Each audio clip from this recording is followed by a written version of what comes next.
Hello guys, आ चुके हैं study point coaching classes से। ये वीडियो आपको एक दिन जस्ट पहले मिल रहा है, एक दिन भी नहीं बोलूंगा, कुछ घंटे पहले ही मिल रहा है। तो कल आपका इंग्लिश का पेपर है, तो बोर्ड एग्जामिनेशन 2021 और 22 के लिए आपका ये पेपर होगा पहला, क्लास 10th। एंड आप पहली बार कोई सेंटर पे जाके एग्जाम दे रहे होंगे, तो इस वीडियो का मेन एम ये रहेगा कि आपको थोड़ा सा जनरल गाइडलाइंस मैं आपको बता दूं कि सीबीएसई के एग्जाम का कैसा रहता है। एंड थोड़ी सी ये तो जनरल गाइडलाइंस है, एंड मैं आपको ऐसी चीज बताऊंगा कि आपको थोड़ा सा कॉन्फिडेंस एंड थोड़ा सा माइंड रिलैक्स करके आप पेपर कैसे दे पाएंगे। नेक्स्ट पेपर फिर मैथ्स है, साइंस है, सोशल है, तो हमें सबकी तैयारी को लेके समझना पड़ेगा।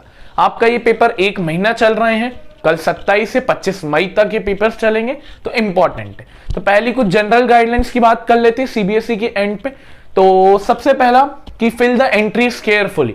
जो भी आपको वहां पे आंसर शीट मिलेगी, आपको एडमिट कार्ड सबको मिल चुका होगा स्कूल में, आई थिंक ऐसा कोई नहीं होगा जिसको एडमिट कार्ड नहीं मिला हो।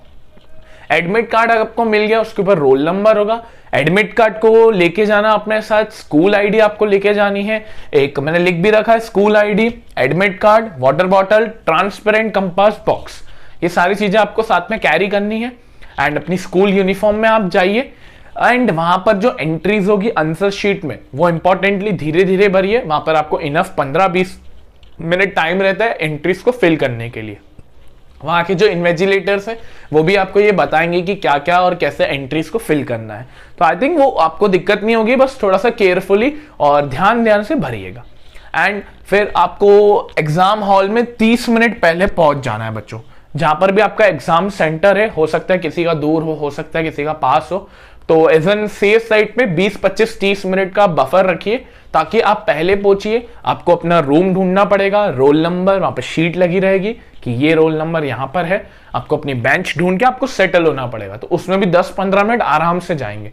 तो इसलिए थोड़ा सा बेहतर ये रहेगा कि आप एग्जाम शुरू होने से पहले ही आधा घंटा पहले पहुंच जाइए, क्योंकि आप सेंटर भी पहली बार देखेंगे। तो इंपॉर्टेंट है कि आपके लिए सारी चीजें एक पॉइंट टू सही रहे। पहला पेपर है इसलिए बोल रहा हूं, सेकंड पेपर में आपको पता होगा कि आपको कहां बैठना है, फर्स्ट पेपर में आपको ये सारी चीजें ध्यान रखनी पड़ेगी।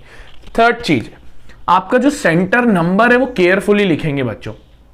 आपका अभी अभी आज ही सीबीएसई का नोटिफिकेशन आया है, आपको स्क्रीन पे दिख रहा होगा कि एज एन ये सैंपल दिया हुआ है। कुछ नहीं है बच्चों, जैसे सैंपल मान लेते हैं कि 825678, ये आपका सेंटर नंबर 6 डिजिट का रहेगा।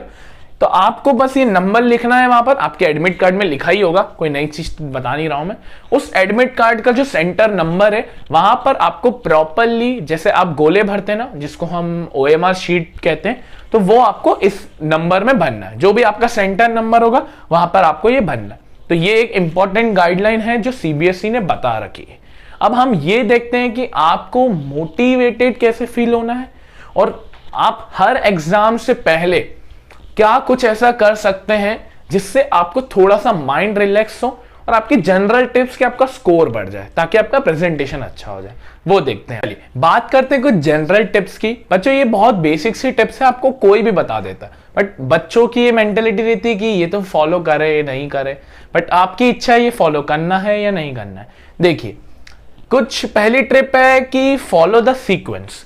बच्चों जब भी आप पेपर दे, चाहे इंग्लिश का ही हो या कोई भी हो, मेरी एक बेसिक सी एडवाइस ये रहती है कि हमेशा लास्ट से पेपर स्टार्ट करिए। क्यों? क्योंकि लास्ट में आपके 4 नंबर वाले क्वेश्चन, 5 नंबर वाले क्वेश्चन रहते हैं, एंड जब आप वो बड़े क्वेश्चन पहले अटेम्प्ट कर लेते हैं तो आपके मार्क्स जो रहते हैं, जो एंड टाइम पे छूटते हैं, कभी टाइम की वजह से आपका अगर पेपर छूटता भी है तो वो 4 नंबर वाले नहीं छूटते हैं, बट आपके वो जो शुरुआत के 1-2 नंबर वाले वो छूटते हैं। तो better to be stick to last questions first and then attempt the rest of the paper. तो पहले लास्ट से पेपर स्टार्ट करिए, और अगर ऐसा नहीं करता है, सबकी अपनी अपनी कैपेबिलिटी है, मैं पर्सनली लास्ट से सजेस्ट करता हूं। तो आजकल आप एक काम कर सकते हैं, सेक्शन वाइज अटेम्प्ट किए। बच्चों कभी भी ऐसा मत करना कि पहले फर्स्ट क्वेश्चन कर लिया, फिर 8th कर लिया, फिर 14th कर लिया, फिर 2nd कर लिया, फिर 3rd कर लिया। नहीं, एक फॉलो करना सीक्वेंस फॉलो करना इसलिए जरूरी है क्योंकि जब एक टीचर पेपर चेक करता है तो उसे एक चाहिए कि एक सिस्टमेटिक ऑर्डर में हो। अगर आप ऐसा नहीं करेंगे तो वो एग्जामिनर परेशान हो जाएगा और आपके मार्क्स पे उसका इंपैक्ट पड़ेगा। तो बेटर, आपको अगर लग रहा है कि सेक्शन सी मुझे पहले करना है तो सेक्शन सी के सारे क्वेश्चन कर लिए, एंड अगर कोई क्वेश्चन नहीं आ रहा है तो बेटर उसको छोड़े, और छोड़ने के लिए आप उसके लिए पेज छोड़ दीजिए। आपको जितना लग रहा है, 1 पेज सफिशिएंट लग रहा है, 2 पेज लग रहा है, छोड़ दीजिए। वो चिंता मत करिए कि पेज छोड़ दिया तो उसका बेकार प्रेजेंटेशन होगा, नहीं, पेज छोड़ दो, वो बेहतर रहेगा, बट फॉलो द सीक्वेंस, पहली टिप। दूसरी, don't study at the morning of exams. बच्चों जैसे ये सबके लिए नहीं है, हाँ पहले बोल दूं, ये सिर्फ कुछ होशियार चंद के लिए है, पहले बता रहा हूं मैं। तो पहले समझिए ये कैसा है, समझिए क्या बोलना चाह रहा हूं मैं, कि बच्चों आपका इंग्लिश की अगर प्रिपरेशन हो चुकी है, आपने पूरा प्रिपरेशन प्लस सैंपल पेपर सारी चीजें कर चुके हैं आप, तो एक काम करिए, आज रात 12 बजे तक, अभी आपका कितना 9:45 बज रही है, 10 बज रही, वीडियो बस 10:30 तक आ ही जाएगा आपके पास, तो 12 बजे तक आप जितना पढ़ सकते हैं पढ़ लीजिए। और सुबह उठ के आपको नहीं पढ़ना है। सर ये क्या बोल रहे हो, फेल हो जाएंगे? नहीं, सुबह उठ के अगर आप पढ़ोगे तो थोड़े टेंस हो जाओगे, एंड हमें टेंस होके नहीं पढ़ना बच्चों, हमें एक फ्री माइंड के साथ जाना है एंड पेपर देना है। तो ये चीज आप थोड़ा सा याद रखिए, और ये टिप सिर्फ उन बच्चों के लिए जिनका कोर्स, सैंपल पेपर और सारी चीजें हो चुकी है। अगर नहीं हुए तो फिर तो आप पढ़िए, और फिर तो आप रात भर पढ़िए। और एक मैं अपने एंड से एक टिप बता रहा हूं बच्चों, इंग्लिश के पेपर को हल्के में मत लेना। मैंने लिया था, मैं पछता रहा हूं, इंग्लिश में मेरे सिर्फ 80 आउट ऑफ 53 आए थे, क्योंकि मैंने ओवर कॉन्फिडेंस वहां दिखाया था। बट अगर आप इंग्लिश जैसे सब्जेक्ट में स्कोर करते हो तो आपके ओवरऑल परसेंटेज भी इंक्रीज होते हैं। इंग्लिश को हल्के में मत लेना, अभी भी आपके पास 5 से 6 घंटे हैं, आपके पास बहुत मटेरियल है, सब है, पढ़ो और अच्छे मार्क्स लेके आओ। तो ये चीज याद रखना, ये सबके लिए नहीं है, ये सिर्फ उनके लिए जिनका कोर्स हो चुका है। दूसरी चीज, don't discuss the paper, bracket में लिखा है फाड़ दो। पेपर को कभी भी डिस्कस मत करना। सुबह सुबह क्या होगा, आपके कोई लौंडे लपाटे होंगे, दोस्त वोस्त, चुन्नू मुन्नू, तो वो बोलेंगे अरे भाई तूने ये क्वेश्चन किया, भाई तूने ये देखा, भाई तूने ये देखा, आपका माइंड वहां फिर जाएगा। आप फिर बोलोगे मैं कॉपी देख लेता हूं। जो आता है वो आता है, बस सिंपल सी चीज। ज्यादा सुबह पढ़ने की जरूरत नहीं है, एक फ्री माइंडेड और एक अच्छी नींद लीजिए, क्योंकि नींद एक इंपैक्ट करेगी आपके पेपर के अंदर। तो एक अच्छे माइंडसेट से पेपर देने चाहिए, और जब आपका पेपर हो जाए तो उस पेपर को फाड़ दो। कोई जरूरत नहीं है घर लेके आने की। और कोई दोस्त भी पूछे ना तूने इसका आंसर क्या लिखा, तूने इसका ऑप्शन ए था, इसका बी था, या कुछ भी मत बताओ, क्योंकि अगर आपका बाय चांस गलत हो गया, वैसे तो नहीं होगा, आप इतने अच्छे पढ़ते हैं, तो अगर हो गया तो आपके अगले पेपर में इंपैक्ट आएगा। बोले यार मेरे को 40 आउट ऑफ 40 आने थे, 39 आएंगे, 38 आएंगे, नेक्स्ट पेपर में आप बिगाड़ा करके आओगे, और नेक्स्ट पेपर मैथ्स का। तो इस कारण से पहली चीज कि आपको पेपर डिस्कस नहीं करना है। पेरेंट्स पूछे, बोले हाँ ठीक है, अच्छा पेपर डिस्कस करना है ना, 25 मई के बाद करना। 25 मई के बाद आपको पेपर डिस्कस करना है, बिल्कुल करिए, क्योंकि 25 मई तक आपके सारे पेपर हो जाएंगे।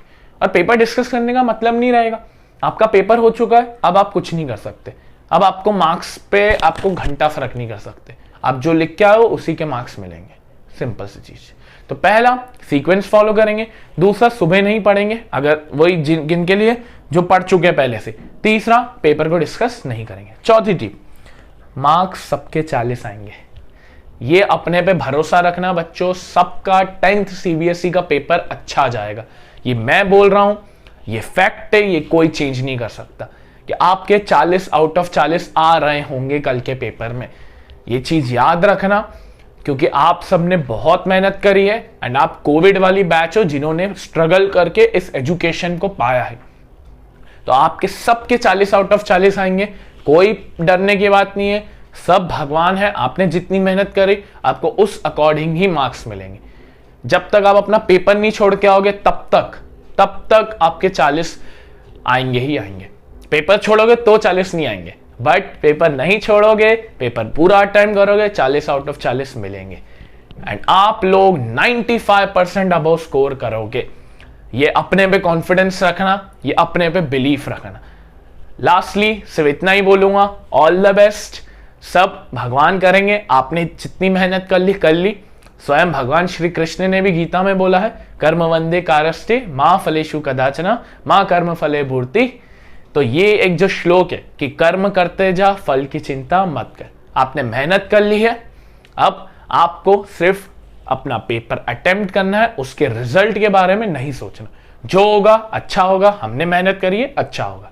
Thank you very much, all the best.